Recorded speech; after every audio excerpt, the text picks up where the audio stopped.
Hello friends, உங்களுக்கு புடிச்ச Instagram ரீல்ஸ எப்படி டவுன்லோட் பண்றது அப்படின்னு தாங்க இந்த வீடியோல பார்க்க போறோம்.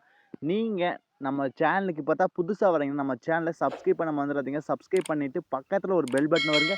அதை அழுத்தி ஆள் குடுக்க மறந்துறாதீங்க. Instagramல நம்ம நெறைய ரீல்ஸ் பார்ப்போம். நம்மளுக்கு புடிச்ச காமெடி வீடியோஸ், இல்ல உங்களுக்கு புடிச்ச ஏதாவது ஆக்டிவிட்டீஸ் இது மாரி உங்களுக்கு ஏதாவது வீடியோஸ் வேணும் அப்படின்னா, நாம வந்து ஏதாவது ஒரு வெப்சைட் போய் இல்ல ஆப் டவுன்லோட் பண்ணி தான் நம்ம இது வரைக்கும் ரீல்ஸ்லாம் டவுன்லோட் பண்ணிட்டு இருந்தோம். ஆனா இப்போ வந்து Instagramலருந்து அஃபிஷியலா சொல்லிட்டாங்க. ஈஸியா வந்து நம்ம ஆப்ல இருந்தே டவுன்லோட் பண்ணிக்கலாங்க உங்க கேலரிக்கு அப்படின்னு இருக்காங்க. அது எப்படி தான் பார்க்க போறோம். ஸ்கிப் பண்ணாம பாருங்க.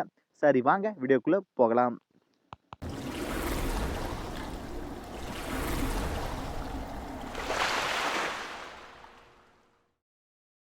முதல்ல உங்களுக்கு Google Play Store application open பண்ணீங்க. ஓப்பன் பண்ணிட்டு இதுல Instagram அப்படின்னு சொல்லி சர்ச் பண்ணுங்க.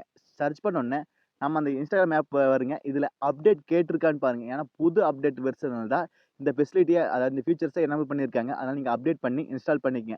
ஏன்னா ஒவ்வொருத்தருக்கு வந்து காட்டாது. என்ன ப்ரோ எனக்கு வரலன்னு கேட்கக்கூடாது. ஏன்னா அப்டேட் பண்ணா தான் நம்மளுக்கு வந்து இந்த ஆப்ஷன் வருங்க. சரிங்களா? இப்போ வந்து அப்டேட் பண்ணிட்டு ஓப்பன் பண்ணிக்கங்க. இப்போ நீங்க Instagram அப்ளிகேஷன ஓப்பன் பண்ணீங்க. ஓப்பன் பண்ணிட்டு ரீல்ஸ் ஐகான் இருக்கு பார்த்தீங்களா? ரீல்ஸ் உங்களுக்கு என்ன ரீல்ஸ் தேவையோ, அந்த ரீல்ஸ நீங்க பார்த்து ஸ்க்ரோல் பண்ணி எடுத்துக்கலாங்க. இதுல நம்மளுக்கு ஷேர் ஐகான் இருக்கு பார்த்தீங்களா? அந்த ஷேர் ஐகான் நீங்க கிளிக் பண்ணிட்டீங்கன்னா, உங்களுக்கு என்ன ரீல்ஸ் வேணுமோ அந்த ஐகான கிளிக் பண்ணி, நாம வந்து இதுல டவுன்லோட் இருக்கு பார்த்தீங்களா? டவுன்லோட் அப்படிங்கிறத நீங்க கிளிக் பண்ணிக்கலாம். சப்போஸ் ஒவ்வொரு வீடியோல டவுன்லோட் அப்படின்னு ஆப்ஷன் வராது. இதற்கு என்ன காரணம் அப்படின்னா, அவங்க வந்து டவுன்லோட் பண்ற ஆப்ஷன எனேபிள் பண்ணியிருக்க மாட்டாங்க. ஆமாங்க. இத எப்படி எனேபிள் பண்ணணும்னா, நீங்க ஒரு ரீல்ஸ் அப்லோட் பண்றீங்க அப்படின்னா, நீங்க வந்து இந்த அட்வான்ஸ் செட்டிங்ஸ் சொல்லி இருக்கு பாத்தீங்க இந்த ஆப்ஷன்ல.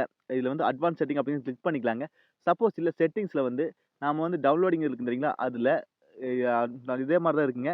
Allow people to download your reels அப்படின்னு சொல்லி பாத்தீங்களா? அது வந்து நீங்க டவுன்லோட் பண்ணிட்டீங்கன்னா, உங்க ரீல்ஸ் எல்லாத்தையுமே அவங்கனால வந்து டவுன்லோட் பண்ண முடியும். சப்போஸ் உங்களால டவுன்லோட் பண்ணக்கூடாது அப்படின்னா, இத ஆஃப் பண்ணி வச்சுக்கலாம். இதே மாரி தான் அடுத்தவங்க அப்படி பண்ணியிருப்பாங்க. அதனால ஒவ்வொரு ரீல்ஸ டவுன்லோட் பண்ண முடியும். ஒவ்வொன்னு டவுன்லோட் பண்ண முடியாது. சரிங்களா? இது வந்து நீங்க அலோவ் பண்ணிட்டீங்கன்னா, உங்க ரீல்ஸ் எல்லாத்தையுமே அடுத்தவங்கனால டவுன்லோட் பண்ண முடியுங்க. இது நீங்க ஆஃப் பண்ணி கூட வச்சுக்கலாம். இல்ல நீங்க குறிப்பிட்ட ரீல்ஸ் மட்டும் நீங்க ஆஃப் பண்ணணும்னா ஆஃப் பண்ணி வச்சுக்கலாம். அது உங்க இஷ்டங்க. சரிங்களா? அவ்வளோதாங்க இந்த வீடியோ. இந்த வீடியோ டவுட்னா கண்டிப்பா கமெண்ட் பாக்ஸ்ல கேளுங்க. ஏன்னா ஒரு ரீல்ஸ் டவுன்லோட் பண்றதுக்கு நம்ம .com போகணும். இல்ல வந்து நம்ம வந்து ஒரு வெப்சைட் போகணும். இது மாரி நெறைய போய் தான் டவுன்லோட் பண்ண முடியும். ஆனா இப்போ வந்து ரீல்ஸ்லயே டவுன்லோட் பண்ற ஆப்ஷன் குடுத்துட்டாங்க. இதனால ரொம்ப யூஸ்ஃபுல்லா இருக்குதுங்க. சரிங்களா? இப்ப பாருங்க டர்ன் ஆன் ஆல் ரீல்ஸ் எல்லாத்தையும் ஆஃப் பண்றதா, இல்ல இந்த ஒண்ண மட்டும் ஆஃப் பண்றதான்னு இருக்குது. இது நல்ல அப்டேட் தான். ஏன்னா ஒண்ண மட்டும் ஆஃப் பண்ணணும்னா பண்ணிக்கலாம். இல்ல எல்லாத்தையும் ஆஃப் பண்ணணும்னா பண்ணிக்கலாம். அது உங்க இஷ்டம் தாங்க. நீங்க எது வேணா குடுத்துக்கலாம். அவ்வளோதாங்க இந்த வீடியோ. இந்த வீடியோ டவுட்னா கண்டிப்பா கமெண்ட் பாக்ஸ்ல கேளுங்க. நீங்க நம்ம சேனலுக்கு பார்த்தா புதுசா வரீங்கன்னா, நம்ம சேனல மோட்டிவேட் பண்றதுக்கு சப்ஸ்கிரைப் பண்ண மறந்துறாதீங்க. சப்ஸ்கிரைப் பண்ணிட்டு பக்கத்துல ஒரு பெல் பட்டன் வருங்க. அதை அழுத்தி ஆள் குடுக்க மறந்துறாதீங்க.